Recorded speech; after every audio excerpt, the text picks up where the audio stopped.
পৃথিবীর মধ্যে 6টি শ্রেষ্ঠ দোয়া, এই দোয়াগুলোর আমল যদি কোনো বান্দা বান্দি করতে পারে তাহলে পৃথিবীতে যতগুলো দোয়া আছে তার ভিতরে এই দোয়াগুলোই সর্বশ্রেষ্ঠ দোয়া বলেছেন নবী করিম সাল্লাল্লাহু আলাইহি ওয়াসাল্লাম।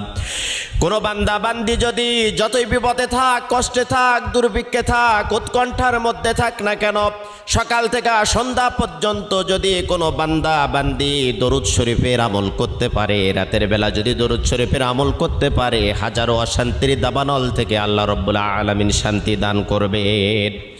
1 নম্বরে দরুদ শরীফের আমল করবেন। 2 নম্বরে ইস্তেগফার। আপনার মুখটা এমন হয়ে যাবে আল্লাহ রাব্বুল আলামিনের কাছে দোয়া করার সাথে সাথে আপনার দোয়াটা কবুল হয়ে যাবে। সব সময়ের জন্য পড়বেন আস্তাগফিরুল্লাহ আল্লাযী লা ইলাহা ইল্লা হুয়াল হাইয়ুল কাইয়্যুম ওয়া আতুবু ইলাইহি। যদি না পারেন তাহলে পড়তে থাকবেন শুধু আস্তাগফিরুল্লাহ। 3 নম্বরে আপনি পড়বেন ইয়া যাল জালালি ওয়াল